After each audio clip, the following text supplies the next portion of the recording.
Time to call the Monday, November 20th, 2023 Westfield, Washington Township Advisory Plan Commission meeting to order. Staff will please confirm the presence of a quorum in the room anyway. Yep, Ms. Berkman, Here. Mr. Deck, Here. Mr. Horke, Here. Mr. Johns. Is He's virtual. should be virtual. We won't be able to hear him. So, Ms. Keller.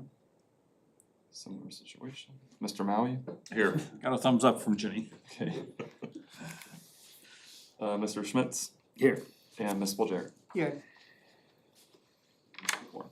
Bob, would you like one of us to, or two of us to use our cell phones and put them on speaker so that we can hear them? That's an option. It's a little low tech and who knows how well I it can- will happen, but I had texted both of them a little bit ago to let them know we were having technical difficulties, but I'm happy to call whoever you Put on want me to. speakerphone. Who would you like me to call? um, Who would you like to call? I'll call the other one. well, I'll call let you my vice choose. president and you can call Okay, I'll call Our- Mike. council rep. That works.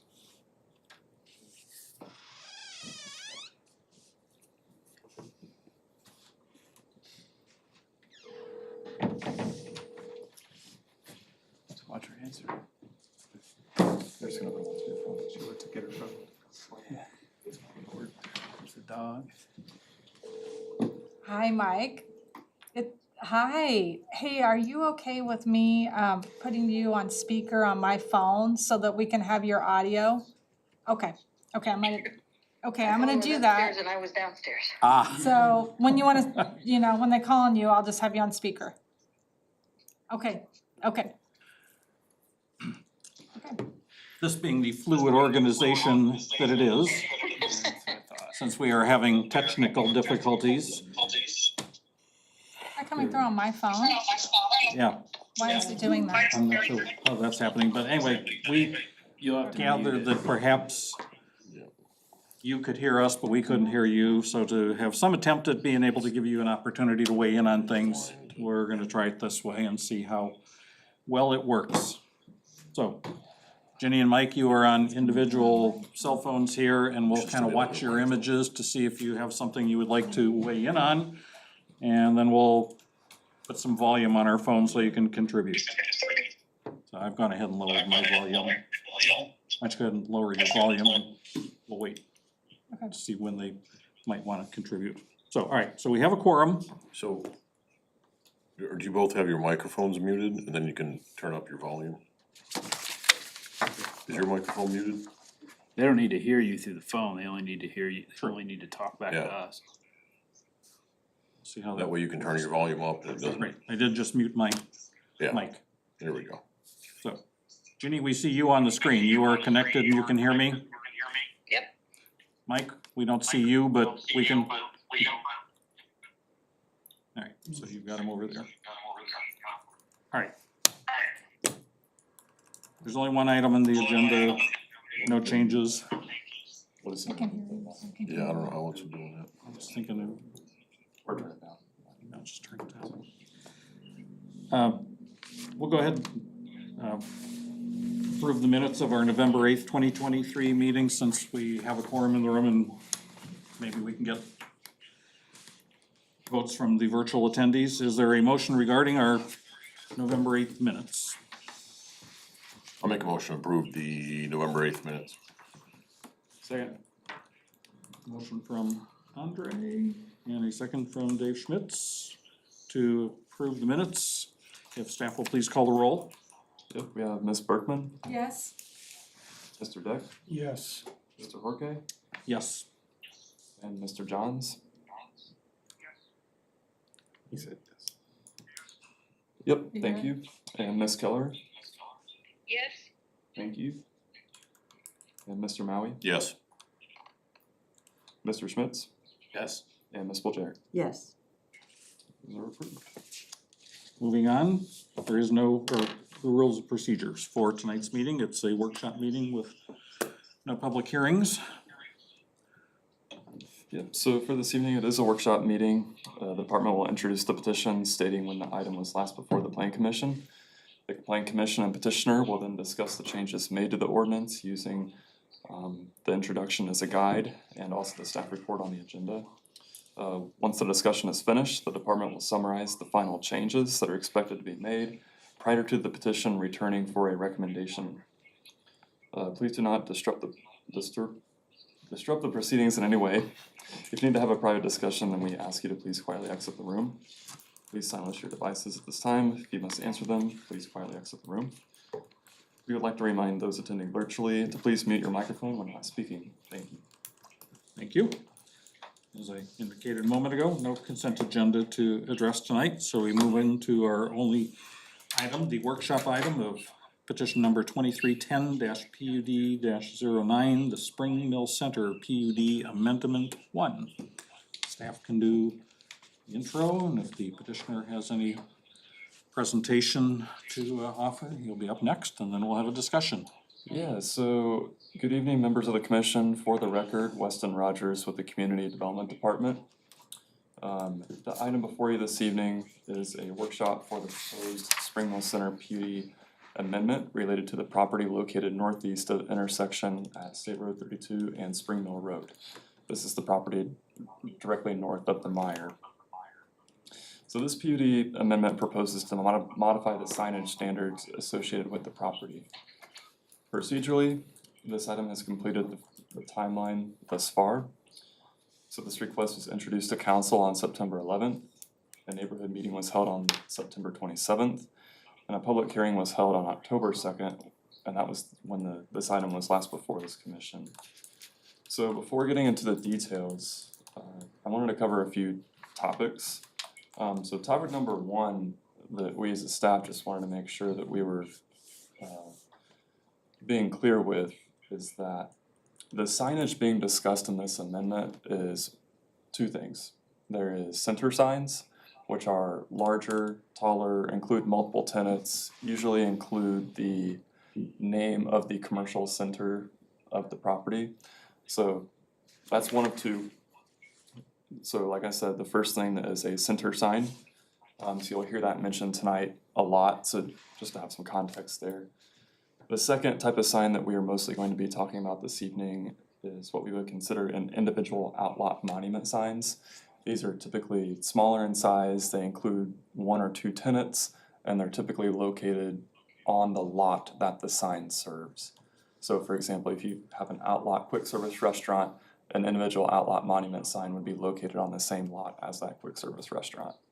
So those are the two types of signs that we'll be discussing this evening. The second topic that we wanted to get into was just covering the changes since the last meeting. So page 3 of the staff report did outline in red text just a brief summary of what has changed. But I just wanted to highlight a few things. So one of the changes that has been integrated is the petitioners are requesting one center sign, which is actually permitted on the property. They've reduced that from their original request of 3 center signs. So one center sign is being requested in lieu of 3, and that center sign height would be a maximum of 17 feet in lieu of 15 feet in the UDO. So just one center sign is being requested, which is currently permitted. The other changes that have been integrated into this ordinance is the petitioner is now requesting 7 individual outlot monument signs. So like I said, those are the smaller in scale signs, usually include 1 or 2 tenants. So the petitioner is requesting 7 of those in lieu of the previously requested 5, and those are situated along the Spring Mill Road frontage and the State Road 32 frontage and the location map that's in the PUD. The petitioners agreed to a maximum sign height of 7 feet in lieu of 9 feet for those outlot monument signs. And then the petitioners agreed to count 50% of the sign area towards the allotted sign area allocation for a specific lot. And we can get into the details of that during the discussion, but that is one change that was integrated. So those are the changes that were integrated into this draft ordinance that we will discuss this evening. And then topic number 3 is that based on feedback provided at the public hearing, we as a department, we did prepare a comprehensive signage exhibit that shows all the existing approved, so approved but not built, so existing, approved, and proposed signage on the 32 corridor near the property. It's a pretty comprehensive exhibit, so I hope everybody's had some time to look at it. Hopefully that provides some context as to what is being requested in relation to what has previously been approved or permitted. So we can discuss that this evening as well. So I think the petitioner is really looking for just very direct feedback. At the previous meetings, there wasn't a lot of discussion about the design of the sign itself. It sounds like this might be more of a conversation of maybe location or sign type or height, etc. So make sure that we can give the petitioner some direct feedback this evening. So that concludes the staff introduction. At this time, we'll turn it over to the petitioner. They will be available for comments as well as staff. So with that, I'll turn it over to the petitioner and we can go from there. For the record, Russell Brown, Clark Quinn Law Firm, 320 North Meridian Street, Suite 1100, Indianapolis. So first I want to thank staff. I think the analysis they put together, first of all, spot on, exactly what you guys asked for, but I was impressed by the quality. It was great. Does a great job of showing you what exactly it is, showing height, showing design. So I was super appreciative of it and way better than anything I could have done. So I appreciate their efforts on it. Couple points, and obviously Randy's is here with me as well. Randy's representative for the developer on this site. He's been through a lot of various approvals as we've worked through this. One point of clarification on the monument sign, the center sign. My reading of the UDO is that that's based largely on square footage within the development. It goes from a minimum of 9 feet to a maximum of 25 feet. So in the previous version, we'd introduced an exhibit that capped it at 17, showed it at 17 feet. Rather than do it only by exhibit, we incorporated that into the text this evening. One of the things that we, so as mentioned, when we first introduced this, we talked about potentially 3 center signs, not knowing what development's going to look like on kind of the back lots or the that don't have immediate frontage along Spring Mill or 32. But after kind of feedback, we thought it was appropriate to reduce the overall height of those and to make those more in line with the individual outlots signs that are along 32. So that modification has been changed. So we originally had 3 of the larger signs in front of you, and now we're requesting just 1, which, as mentioned, is really what the ordinance would entitle this overall development to this location. As far as the outlot signage, provided 2 examples to it, kind of an A and a B, an A being a single tenant sign, B being a multi-tenant sign. 4 of the 5 outlots currently, 4 of the 5 are sold. So 4 of the 5 we kind of know what the anticipated user is. 3 of those are single use users. 1 of them has multi-tenant bays in it. The last lot is under contract, but we can't share details on that yet. But not sure if that will be single or multi-tenant, depending on how they ultimately develop it. So we anticipate that 4 of the 5 outlot would be the type A, where they would have a single tenant on it. As it goes up Spring Mill, those would probably be type B, because they would likely have be almost off-site for those kind of internal lots there, but providing information about what doesn't have frontage along Spring Mill as we go forward. So we did change the overall height, reduce the overall height to 7 feet. The intent of that was to more closely match what kind of the corridor has. I think as you look at that, I'll say that from our perspective, if you look at what exists along 32, where there are outlot developments closer to 31, those single users, quick service restaurants, banks, those types of users largely have an outlot sign that they're for their business. And so what we heard at the Plan Commission was talking about equity between what's already been approved and what we're proposing here. We think that what's proposed here is in line with that from outlot users. I also heard concerns about, well, if you get this outlot, this street frontage sign, you still have all your other kind of wall signage, canopy signage, window signage that you're entitled to under the ordinance. And so that's why we, at staff's suggestion, introduced kind of an offset, where if we get this signage out front, we have an offset to what we're otherwise allowed to have building awning window on the building itself. So that's where that concept came. That also encourages end users to make a determination of what's most important to them. If having something out on the street frontage and maximizing the size that they're available to have is most important to them, then they can choose that versus having, perhaps more wall signage, awning signs, those types of things. So it allows the end user to make that choice about what's most important for the success of their business. And so that's the concept that's incorporated in here. I tried to make it as simple as possible for administration, so I hope that we've done that. But just trying to get into what's most important in business, instead of us dictating that, hey, you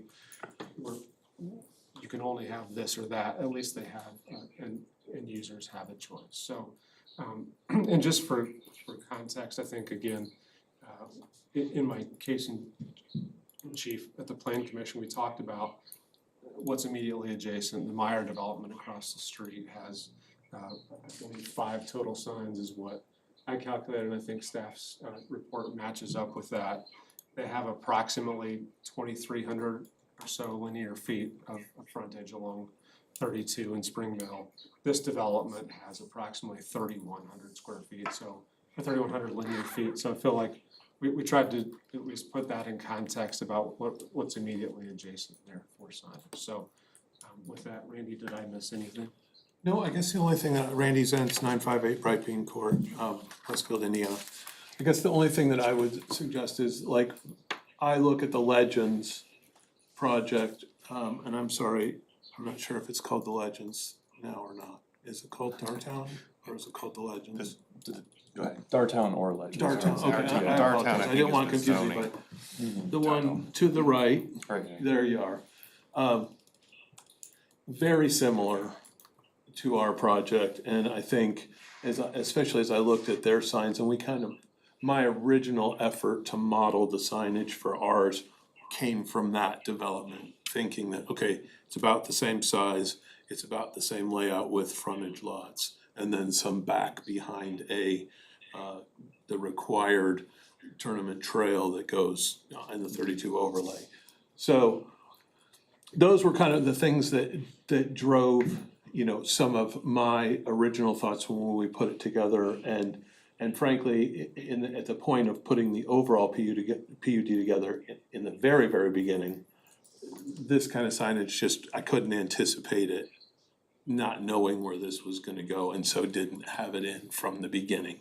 I think one of the things that was really great was when we started seeing different users coming in one at a time, wanting to go to the BZA and get individual approvals for signs, because we're gonna start construction, Randy, and we wanna go. And so then when Wes and I started talking, I said, this may make more sense. Do we do an amendment, or do we sit back and let each user go BZA? Certainly less work. But I got the logic that why not do an amendment, trying to create some consistency here and kind of show a way to make it simpler rather than having everybody go to BZA. So that's what I've taken out of this experience so far. And definitely the center sign, that was way up at the north end. Mr. Hork, I appreciate you made a comment in the meeting saying, well, you wouldn't really wanna put somebody on there that's way up at the front, and that really made me think, yeah, we don't need a center sign on the Spring Mill Road side.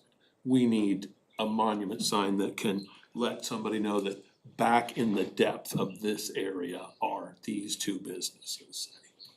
So that's kind of where everything has come from. Yeah, one thing I wanted to add, this exhibit is to scale, I mean, give or take half a foot.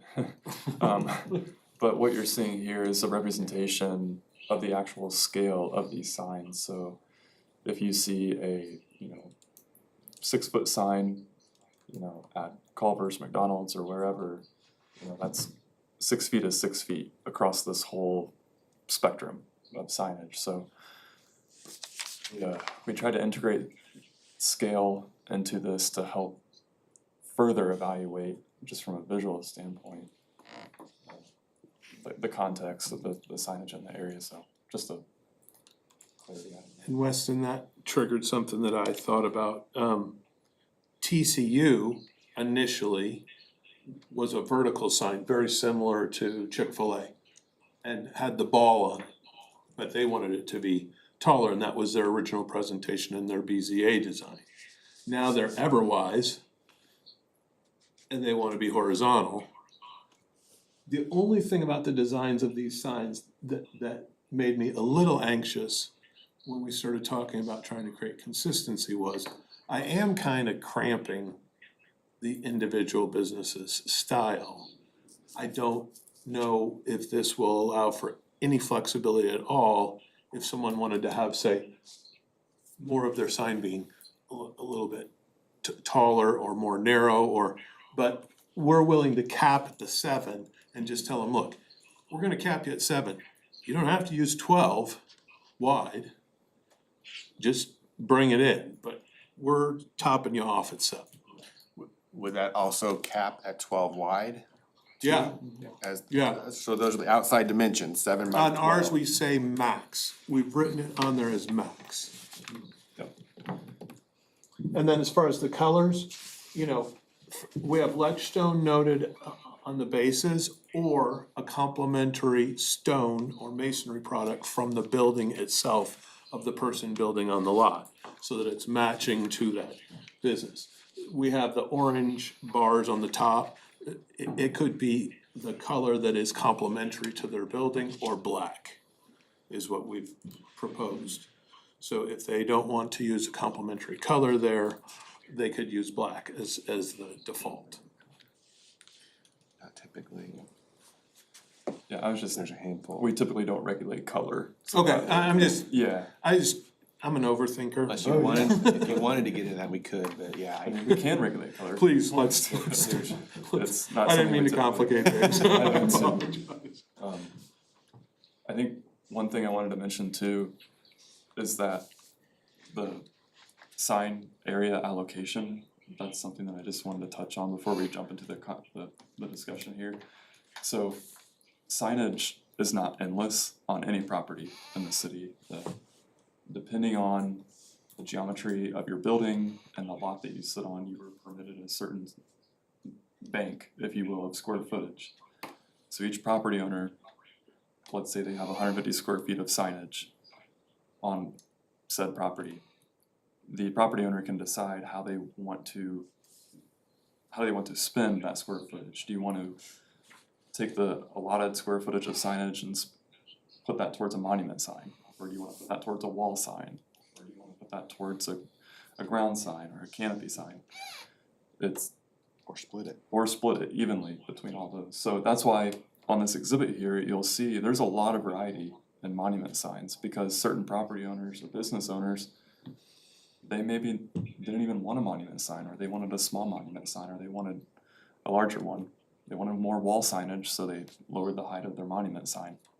That's really why you see the variety up and down 32, is because the allotted signage for any property is not endless. There is a maximum assigned, and each property owner will divvy that up however they see fit for their business. But it's also So- not equal, right? I mean, not each business along 32 is not guaranteed the same. It's all relative to generally to the building size.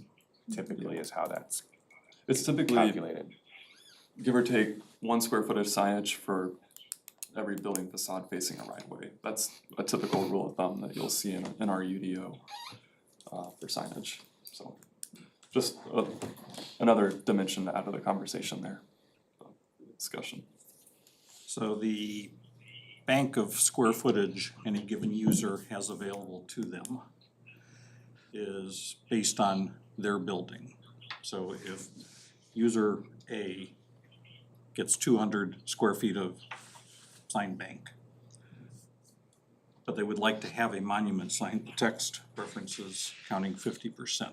Correct. So most of these A and B signs appear to be 60 or so square feet.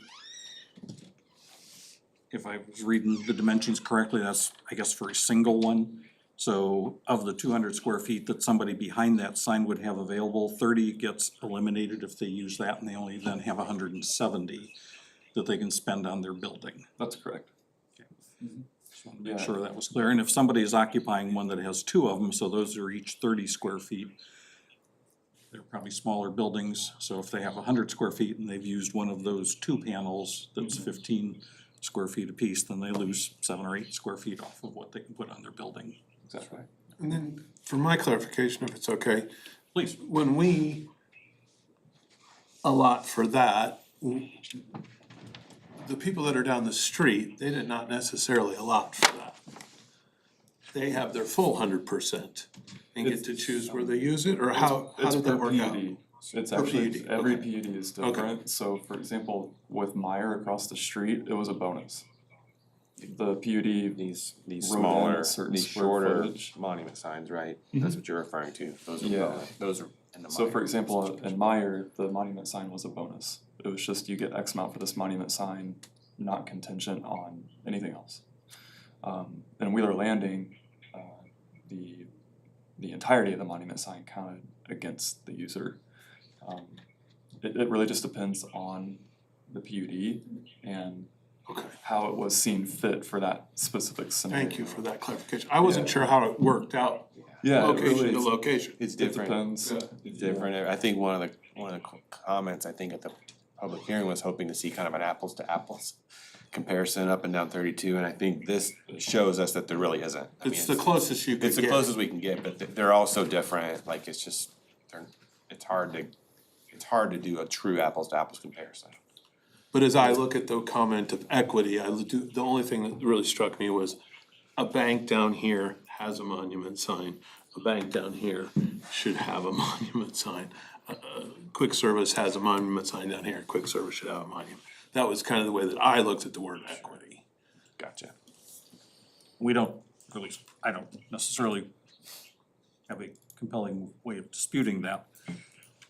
But as our 32 property is getting further and further developed and we've been improving these things, I think some of what we're seeing and raising a concern about is how many of these things are really gonna be out there ultimately, and how big are they gonna be, how much is gonna be in all the other parts of each development that comes along with each PUD. We kind of needed to wrestle with this, doing what Meyer has as far as a bonus.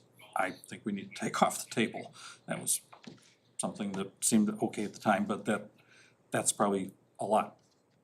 Counting, fully against it, that might be a little bit extreme, but there's probably a number of users you could do deals with that just some little thing on their building is sufficient and they really wanna depend upon somebody being able to see a sign on the road further away. I kinda like the percentage, because I think the numbers work out pretty favorably where we may not see as many of these or as big of them, because I fear the law of unintended consequences where we just have way too much clutter on our roadway. So I don't wanna say no, my perspective, I just don't wanna improve these things anymore, but I think we need to make them more secondary and not as a bonus and have bunches of them. So I'm liking the way you're going. We'll figure out what everybody else thinks and how we end on this, but I was a little concerned at first when I looked at this, thinking, they've tailored it back a little bit, but still seems kind of excessive. But the more I looked at it, and I drove up and down the road, I don't know how many times. I was wondering if the times I stopped and I was looking at my phone and a picture that I printed. It's like, is somebody gonna think I'm casing this place? See flashing lights behind me here soon, cause I was stopping a lot of places and looking around. Like I was totally lost or doing something I shouldn't do. But I kinda got to thinking, you're pretty close, actually. So, anyway, I wanted to make sure we all understood the math, cause I did think that was a little confusing about the amount that would have to be taken from the small pylons to offset something on the building. One other thing I wanted to note, because you brought up the concept of up and down the road, understandably. I think as you move further to the, well, I know as you move further to the west, all of your signs are gonna get further and further off of the edge of pavement. So for instance, at the Wheeler, at the Chick-fil-A in those areas there, they had a special deal in their PUD where they had a 10-foot wide trail corridor. And they really didn't even have the sidewalk. So we have both an NDOT sidewalk, and then approximately 10 feet away from that begins a 30-foot corridor where we have a whole nother trail built parallel to the NDOT sidewalk. The signs all are back, the back edge of the 30-foot trail corridor. So you have 10 to 15 of NDOT, then you have 30, so we're almost a full 45 off of the edge of pavement. So it probably will not have as much of a feeling of clutter because you will be both back, and then also the way we tried to space them on the other exhibit. We tried to show kind of each lot, you know, nothing too terribly close as best we could.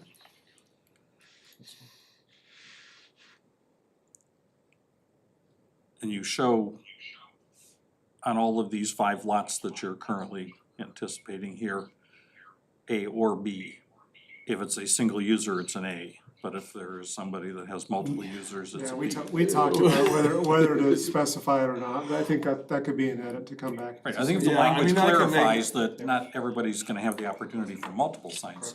If, you know, it's the, Single user. whatever the new Everwise is gonna have an A. The number of variables trying to work through with you all first, before I go out and ask the people, who I had to get their consents, but they didn't necessarily say at the time, we want this kind or we want that kind. We know what they've submitted in some of their early BZAs. But I feel very confident, for instance, Everwise will be an A. Freddy's Frozen Custard will be an A. The next lot to the left is Heartland Dental and BMO Harris, that will be a B. The next lot over is a user to be determined, that will more than likely be an A. And then the next one over is Sold and Done, and it will be an A. Unless they have a secondary product within their stables that I'm unaware of, but their name is Wawa. Yeah. So I don't know if they got a Jones's Soda or something, I don't know. That's something that's on my radar screen. I'll stop talking and let others contribute. I usually wait to the end. I got bullish and talked I will- up front this I time. will say, we have received signage permits for several of these users and have had to tell them, you know, that's currently not permitted. So it's a, Come back later. this PUD amendment will streamline a lot of potential headache and heartburn that's put on another board, quite frankly. So just please keep that in mind, as we're reviewing these to try and provide some good feedback for these tenants, because I think they've agreed to, you know, to see how this plays out, so just another dimension to add to the conversation there, and they submitted for those permits, so we're free to talk about that in this setting, it's nothing confidential. So is what they submitted fairly close to what's being sought? It would fit into the parameter, yeah, like for TCU, like they would just have one of those smaller, like, you know, individual outlet monument signs that would fit within the parameters like Randy talked about. Okay. Similar with, for Wawa, I'm assuming they would do something similar to what Speedway did with the electronic sign, which, and then same with the multi-tenant building, the dental office and bank, that came through on consent agenda earlier this year. That was a sign permit that was submitted as well, and we had to kindly say, you know, please take a pause with this. They call and- regularly. Yeah, you know, we had to, you know, ask them to please be patient. because we certainly didn't wanna start loading up the BZA agenda with anything that may be resolved through a more comprehensive approach and a more thoughtful approach that what we would have here before us, so that's something to just keep in mind. I wanna echo the comment, that exhibit, well, not that exhibit, sorry, this exhibit, the one that you had up there before, super, super helpful, I agree with that. It was a great tool when preparing for this. I had a question, and Russell, you touched on this, and I almost thought you were gonna answer it, and you didn't quite, so we can go back to it. The overall height for the center sign ratchets based on the size of the center. And my question was going to be, cause I didn't recall the size of the center, what would the overall height have been if we just were following that? Are we I don't know that I know yet. going up or down, or we don't? I think, I think you're going, if it's okay? yeah, I feel like you'll be going down, because I think that 25 feet is based on the total square footage that could be entire area, with the volume of land that is available north of Tournament Trail, we can easily get to the max. I think it was 100,000, maybe? Is that what? No, it's something to 100. we'll let Weston give us the answers, I guess. But yeah, I think our vision was 17, maybe where we would land about now. Maybe a little bit of a bump for now. But overall, we're. Yeah, it should be a reduction. We felt like we'd come back. Depending on how the overall PUD develops, if you have over 100,000 square feet,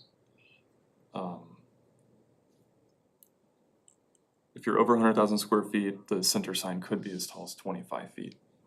So What's the next band down? if we're between 25,000 and 100,000, the maximum height would be 15 feet. So Oh, okay. That's where it's. That's where your Yeah. 15, 17. So There's- we're, Okay. again, with everything in the sign code, it's context sensitive to what is being proposed on the site. Yeah.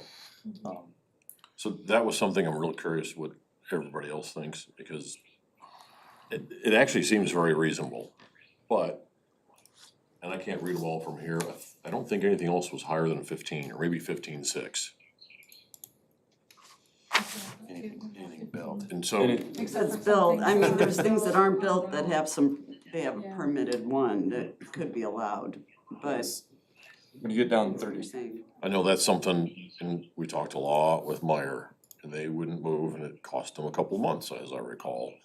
They were trying to go for the max, we don't want that behemoth, now, I wouldn't say 17 feet is a behemoth sign, but if we start creeping up, that's why I'm wondering if, what everybody else thinks on that. Further west of this though, I mean, that is permitted in the Spring Mill Trails, that's correct. PUD, so already when you're going further west, you're gonna have that. They're higher, they're permitted to be higher. So even that fits in the context then. Yeah, that's why I'm having a little less heartburn because, I have a problem with too much signs and too big of signs, but, knowing what's already approved, it's kind of almost a This middle is ground. in between, yeah. Yeah. And to Randy's point, I mean, I think part of what happens is you start to get a little bit further off the right of way for those, and so that does help in context. It's not completely, it doesn't probably justify 25, and I can say I didn't do any of the 25-foot ones, so that's not my fault. That's always the challenge with these signs because there's so many different site-specific kind of things, you know, and just like if you have all your parking up front versus in back, and, you know, there's just all these different things. How fast is the traffic moving and, you know. Well, and even as you go down to the far east end of our, because there's another place that I looked at as a possible place to put the center sign would be at the farthest eastern border of our site. Well, if you put it down there and it's 17 feet tall, there's a tree stand that's there that, I don't know, it could be there forever. And so what really is the value of the sign with the tree stand in the way? So that's, you know, I mean, that's, put a lot of thought into kind of where we put it because of that. I do like, I get a little bit upset when I see monument signs when there's so much other signage available on the building, and then it just seems redundant. Especially when I can see those wall signs even more clearly than I can the ground sign, either because of landscape requirement or just, you know, topography. And it's like, why do we have all of this? You know, that just doesn't seem like it needs to be that much. That's my problem with monument signs, you know. just in general, and that's not what this discussion is today. I like the approach though to mitigate the overall with the ground sign though, to drive down the total amount. So if a user is gonna have a bunch of stuff on their building, then they're gonna minimize, at some point, that's gonna come into play. So it may be a smaller sign out front or none at all, I suppose, right? Could be. I was in another jurisdiction recently, and this was the exact challenge that the user had. They had wall sign limitations that were, literally the wall sign was about as big as your clock. And that was how big it was. But they had this ability to have this, like, literally 11-foot tall monument sign out front. But for their use, the wall sign was way more important than the monument sign was. And so they were in asking for a variance for the wall sign size, but the BZA didn't have any ability to kind of reduce the monument sign size. They wanted it, but they couldn't get the user to agree. Like, it was just a little bit, so it was an interesting give and take. That business valued wall signage much more than monument signage, and they were willing, they would have given up the monument sign at the beginning if they'd had the choice to do that, to get a bigger wall sign. So that was their choice, they just didn't have the ability or funds to do it. When they're a backlit, just standard panel, and you have to excuse me, I don't know all the verbiage, but a lot of times though, it just looks cheap, and then the bigger you go, and if it's like a lot more white versus any other thing, you know, that's when it starts to look even more out of place, I think. And so that's not what we're discussing here either necessarily, but that does come into play in my mind when I'm thinking about where these are and how many they are. And we're basically gonna see, you know, at least on the corridor directly, what that'd be 6 of A or B? And then 5. 5 of there, and then the one, but I mean, total of 6 signs, Yeah, total Yeah, 6 signs, so it's 5 yeah. A or Bs. all looking this way, all with backlit white panel. Well, you bring a good question, and I just started thinking it as soon as you said it. For instance, if someone wanted to do something like a Portillo's-ish type of design, it's still backlit. But it happens to have some three-dimensional qualities to it. Is the way that we've written this going to eliminate somebody's ability to be creative? We were just looking at that. We're just double checking. Cause like I really dislike these kind of signs, I purposefully like will look away and find something else to look at, so I don't have to look at that kind of like backlit panel, you know, just a kind of cheap sign. So that's what I'm trying to figure out, if you guys are gonna have anything else, or is it just these panels?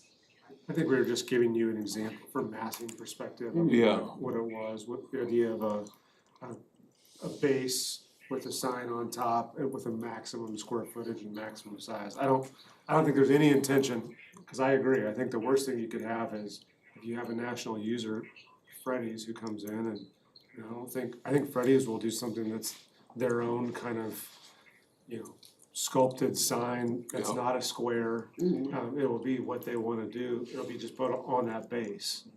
And so, but it'll comply with your maximum square footage. The UDO does have requirements that are not being modified for a masonry base. So a masonry base will be a part of whatever sign comes before for a permit. Same with a cap. If you're going to include like a masonry base, there's the cap requirement as well. So it may not be the orange band that you see in the exhibit. Because like I said earlier, like we don't regulate color per se, but But are those white areas as written? I took that to be literally just that, areas, not necessarily that's your sheet of plastic that gets printed on. I see them as areas. I think Cindy, you see them as, because we labeled them backlit, I think you see them as flat panel Yeah, backlit. right. Yeah, I get it. I see them as a space. Okay. I may have read it wrong though, so that's how That's something the text we can is. clarify. Whatever the group would like for that to be, we can make sure that the language states that. Well, that's the thing, and that's why I don't wanna hamper creativity, and especially when it's something that would make it have a lot more character per each business and not have them looking similar. I think the one way that you definitely don't hamper, and it made me think about it, is let them all come through the BZA. Cause they'll all come through in very individual, you know, that, and honestly, that would be easier on us. Because we can't really go and get a full detail out of them to bring you in the meeting. But I like the idea, if it's area, then it still allows them to have the creativity like they would if they had gone directly to the PZA. But we still regulate them into a size that doesn't get overly, you know. Just to provide an example, it doesn't look like a backlit. Yeah, we could put a logo or something on there to give some context Well, it's just to if it. you're coming through and saying, you know, this is, they're all gonna be this size and look this way or whatever, or up to this size. And again, I don't know if like all the panels and stuff would also be required to be the same, it's just, is it gonna be like, they just have their logo and then a bunch of the white around it or something? I like your thought of maybe not showing it so stark, that's a dashed line, that's the area. Yeah. And then your Some samples hash can marks show, or something, yeah, yeah. that's, Kinda like you've got your freedom in there, mhm, okay. Like an opportunity, definitely prefer that. like an opportunity, like a zone, basically, opportunity map. We can certainly change the exhibit, yeah.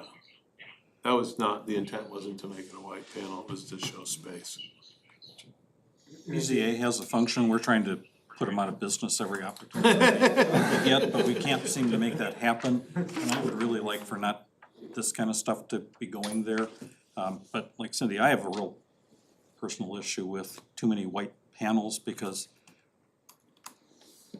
if you build them all at the same time and they start new and fresh and everybody's there, that's great. But a tenant moves out, something gets old, it gets damaged.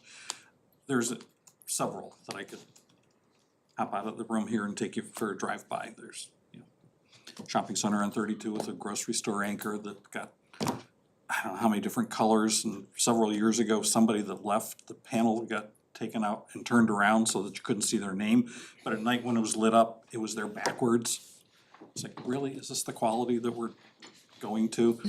And we have a Freddy's already, you mentioned them, and I was looking to see if there was a Street View. I don't recall that they had anything there, it's not on Street View. But it did also jog my memory that there's a multi-tenant building just to the east of that that has a large sign that has a lot of different colors that, some are white, some are kind of creamy colored that maybe started white and became what they are, or maybe just never were supposed to be white, but they just look horrible, so. Remember too, that Freddy's was originally, I think, a Bagger Dave's. Right, it was So very that was a briefly a burger retrofit joint for that, Freddy's, it's not even a it's not the true prototypical build one. Freddy's, yeah. But that, yeah, their signing could somehow or other have probably been close to what they were doing. I honestly don't recall what a ground up Freddy's would look like, but like I said, it's just another one of these tall multi-tenant signs just to the east of them is a prime example of how we don't want them to look. So whatever we can do to make backgrounds opaque and have the sign, the readable part on a common looking field. Still allowing, I'm sure, your clients to get their personality in it, but we just don't end up with the potentially even initially, but certainly over time, downside look that just kind of degrades till thinking, can you just knock this thing down and start over? Cause it gets that bad looking. So, anyway, Kristen, I'm not sure how much you've spoken, or Matt, and then we'll give our virtual folks an opportunity if there's. I'm okay, I just had the same question Andre had about the 15 versus the 17. Yeah. You know, just because everything up to that point was 15, and, but I did see to the west. I don't know, will those And those come are- in for amendments though, do you think, Cindy? I mean, do you think those will stay that tall I'm sure hoping they come back. We've had a lot of to the things that were, west? never should have been approved out that way that we've had do-overs on. Yeah, And I've been keeping my fingers crossed that whatever it is that ultimately happens, because that whole Spring Mill, whatever it was originally called, Spring Mill Trails, Eagletown, something, Eagletown was the original. never should have been approved as long ago as it was, because we knew it was not gonna happen, and we ended up with things that were We probably wound the up current approving product. Spring Mill Trails because it was better than Eagletown, which was there by right, and then Yeah. it was a bargaining thing, but it's still not what we really hope for.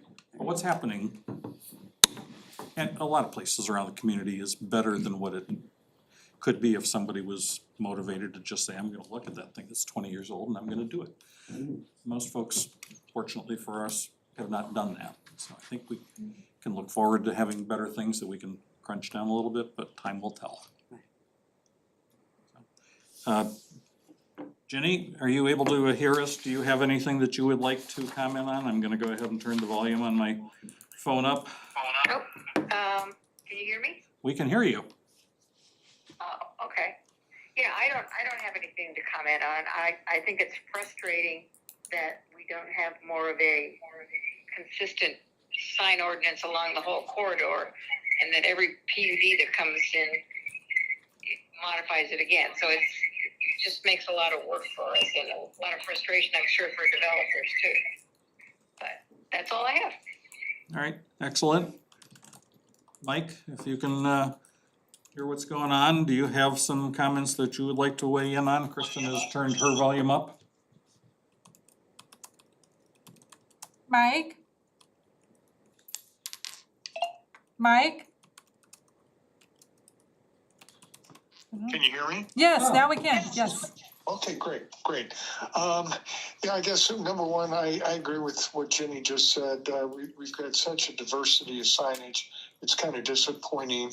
I really appreciate what staff has done here with respect to, putting together all the various signs and giving us a good visual to look at. Yeah, that is just fantastic. It really helps tremendously. Other than that, I had the same concern with the height, but it is set back from the road. So all in all, I think we'd be better off taking this tact and having some consistency, as opposed to handling these individually through the BZA. So yeah, I kind of like what I see. All right, thank you. Any other comments in the room? So basically, the idea will be to have something with a cap and a base, a cap to the structure itself, to the sign, plus the dimension caps, and then creativity within that will be the next iteration of renderings. Yeah, especially on the individual lot monument signs, and I think we just need to figure out, because I think the same kind of point happens on the center sign when you have your first user goes in and they're at the top, but you have all the white. And how do we deal with that? So we'll have to maybe use some creativity about how maybe that happens. Yeah, that's what I was gonna ask too, was how maybe not have that be white. Bob, you made a really good point on how that yellows, Yeah, and then it just looks terrible. Like, I don't know. I'm not gonna design it for you, but like, is gray better, or, is there something else that's a different? Yeah, the Monon Color. Crossing one, that one isn't Yeah, white, is it? I don't think so. I think it's, I think it, I was looking at that one too, and I think it Oh. looks better. the Monon Crossing one, Mhm. it doesn't Doesn't have any have the white. white. Let's see, that's this It's on one. the bottom. I think, Denny's and. don't you mean On the the- one with Denny's and Let me scroll in Chipotle. here. Yeah. This right here. It is gray. It's not backlit, it's probably, I wonder how that's done. Be interesting to look at. Yeah, I know signage vendors have a variety of applications for how these signs are manufactured and lit and framed. There's a lot of creativity out there with these things, so I think we're just Well, here. you could just put black blanks in until a user places their brand in that space, and then at least they would be, and I think that you'll see if you go down to Gristmill, or, is it Gristmill? With, It's got the stone base, yeah, the very yeah, large see, blocks. he's got all blacks, Mhm. blanks in, and then as he places signs in, he's gonna swap Swap those them out. out. Yeah. Yeah.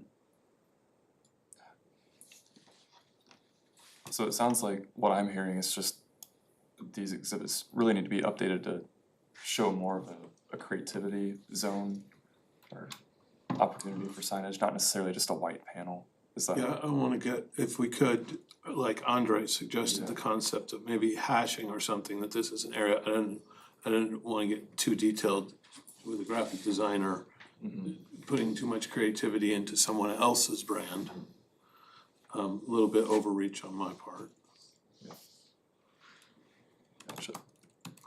Is that something you're agreeable to? Yeah, like we'll Okay. put some hashing in there and change the exhibit in a way that shows it like Okay.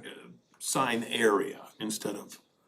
Instead of individual backlit And panels. that's a term Okay. we already use in the UDO, so we Yeah. can probably Okay. work with that and make it really easy to follow. Okay.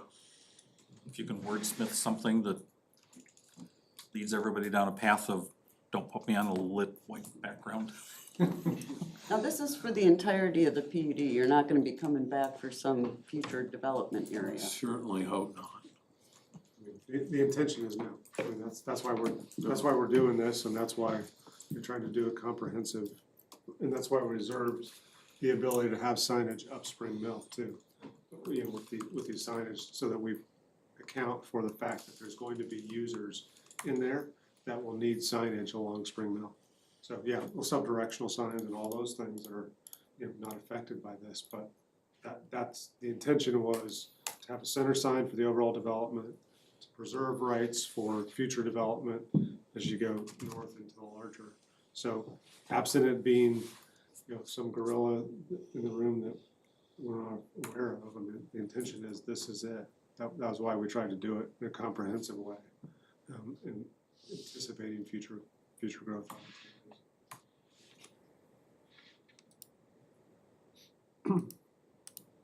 As much as I like seeing you guys, I don't wanna come see you for a project that I thought I was done with.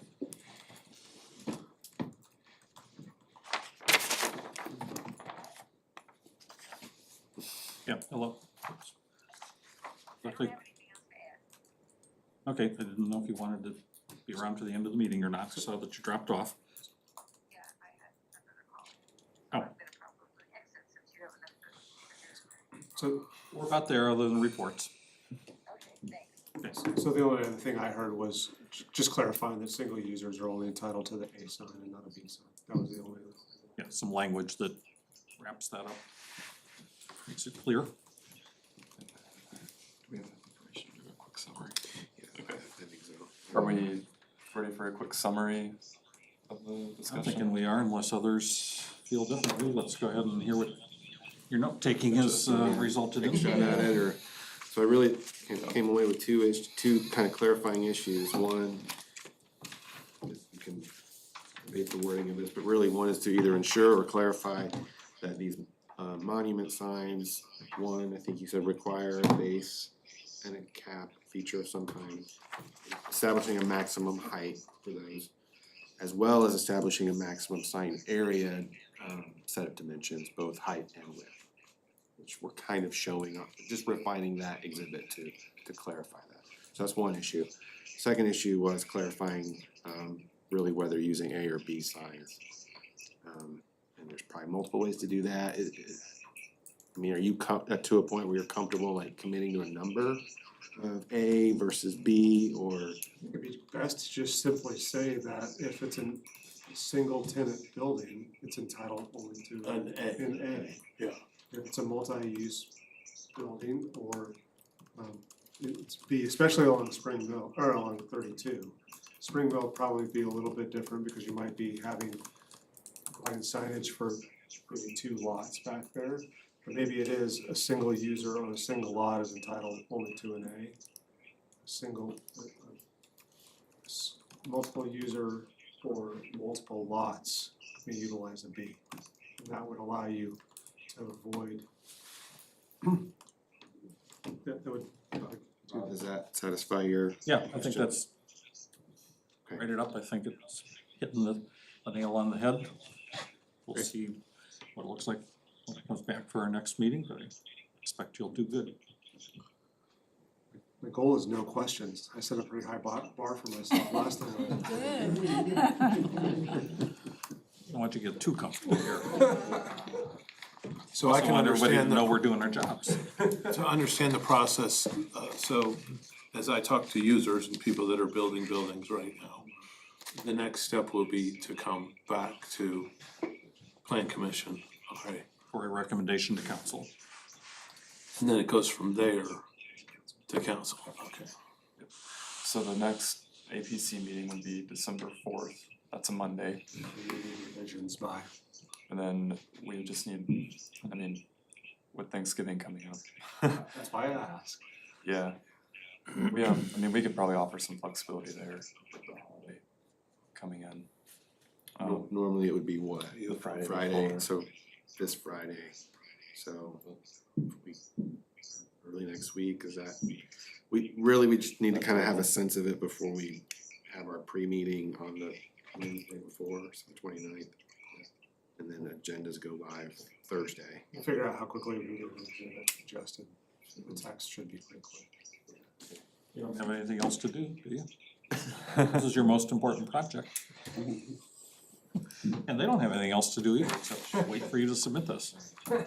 I know that's not true. If we can aim by the end of day, like Monday the 27th, I think that would give us a little bit of a striking zone there to make sure that we get everything buttoned up and make sure there's no loose ends. First thing Tuesday morning, unless you work Monday nights outside of meetings. So, Work on figures again. that. Alright, any other recap? Any other questions? Yes. You're good? Thank you. Thank you very much for your time. Happy Thanksgiving. Thank you, you guys.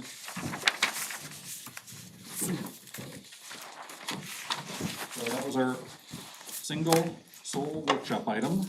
There is a continued item for, it's like the end of the first quarter.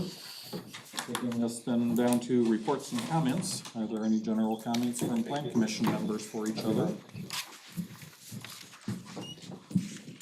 City Council liaison would be up next. I'll be quick. Council met November 13th. We had 2 proclamations, National Diabetes Month and Hindu Heritage Month. Lovely presentations by both parties there. We approved the Wheeler Landing Amendment 8, Custom Commerce Park PUD Amendment, and the Town Run PUD, all with the changes that were specified, if you guys recall, that we recommended anyway. We approved the amended ARPA plan and also moving to second-class city, so that is a go. There was an introduction for an ordinance, which allows the clerk treasurer to make fund transfers. That happens every year. We do that to keep the books all even for the closeout for the year. We approved a new purchasing P-card, actually, purchasing card policy and procedures. It's a lot of P's. Manual, and the original one was like 27 pages, so it got down to 10. And that's about it. Excellent. EZA did meet in between our last meeting and now. We have another pool, hopefully. Yeah, I think a couple. We approved an extension of the variance for that car dealer on 32, just east of East Street. yeah, yes, of East Street. And it's a new user, so the business got purchased, I think, so they put some money into improvements, but anyway, we extended that 3 years. We had a family in Oak Manor that wanted a 4-foot encroached 4 feet into setback for a garage, not a pool actually, a garage. Then the pool was in Andover, backing up to Grassy Branch Road, that was approved. And we had one for a room addition encroachment over a side yard setback. And finally, another second pool one to encroach 11 feet into a 40-foot setback in Bridgewater.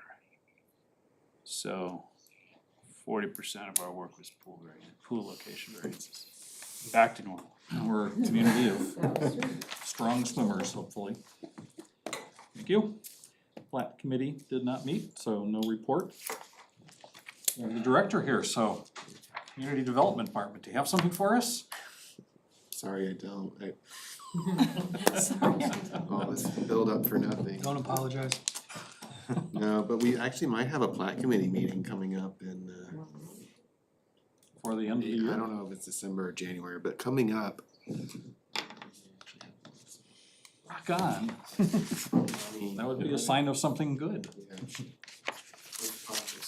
Yeah, so, all right, well, that completes our agenda. Anybody that wants to keep going, is there a motion to adjourn? So moved. Move to adjourn. Second motion from Cindy Silverchair, was that Dave Schmitz that seconded it? If staff could please call the roll, I think we're down to only one virtual attendee, but let's do the roll. Ms. Berkman, Yes. Mr. Deck, Yes. Mr. Horke, Yes. Mr. Johns, Yes. Ms. Keller, Mr. Maui, Yes. Mr. Schmitz. Yes.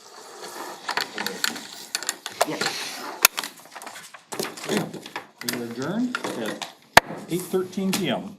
Happy Thanksgiving, everybody. Yes, Thanksgiving. you're welcome. No problem at all.